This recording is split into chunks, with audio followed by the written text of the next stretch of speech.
Hello friends, ഞാൻ ഇന്ന് broasted chicken ഉണ്ടാക്കാനായിട്ട് വന്നിട്ടുള്ളത്. എല്ലാ പ്രാവശ്യം ബ്രോസ്റ്റഡ് ചിക്കൻ ഉണ്ടാക്കിയ ഫ്ലോപ്പായാലാണ് ഇപ്രാവശ്യം ഇത്താത്തന്നെ ഉണ്ടാക്കുന്നത്.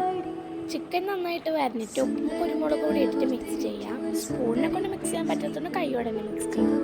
എന്നിട്ട് ഒരു 1/4 മണിക്കൂർ ഫ്രിഡ്ജിൽ വെക്കുക. ആ ടൈം കൊണ്ട് ചിക്കൻ ഉപ്പും കുരുമുളക് പൊടിയെല്ലാം നന്നായി പിടിക്കും. എന്നിട്ട് ചിക്കൻ അങ്ങോട്ട് മാറ്റിച്ചിട്ട് വേറൊരു പ്ലേറ്റിലേക്ക് ബ്രോസ്റ്റഡ് പൗഡർ ഇടാം. ഞാനെടുത്തിട്ടുള്ളത് മാറ്റീസ് ബ്രോസ്റ്റഡ് പൗഡറാണ്. അതിൻ്റെ പിക്ചർ ഞാൻ ഇവിടെ കൊടുക്കാം. ഈ പാക്കിന് വെറും 50 രൂപയുള്ളൂ. എന്നിട്ട് ആവശ്യത്തിനിടാം. വേറൊരു ബൗളിലേക്ക് തണുത്ത വെള്ളം ഒഴിക്കാം. എന്നിട്ട് നമ്മൾ ചിക്കന് ബ്രോസ്റ്റഡ് പൗഡറിൽ മിക്സ് ചെയ്തിട്ട് തണുത്ത വെള്ളത്തിലൊന്ന് ഡിപ്പ് ചെയ്തിട്ട് പിന്നെയും ബ്രോസ്റ്റഡ് പൗഡറിലൊന്ന് മിക്സ് ചെയ്യുക. എന്നിട്ട് ഫ്രൈ ചെയ്യാം. ഫ്ലോപ്പാന്ന് വെച്ചിട്ടാണ് കേട്ടോ ഉണ്ടാക്കിയത്. ബട്ട് സക്സസ് ആയി. ഇനി എന്താ ചെയ്യണേ നിങ്ങൾക്കറിയാലോ. മയോണൈസിൽ മുക്ക, സോസിൽ മുക്ക എടുത്ത് തിന്നാം. കഴിച്ചു നോക്കുമ്പോഴെങ്കിലോ അടിപൊളി.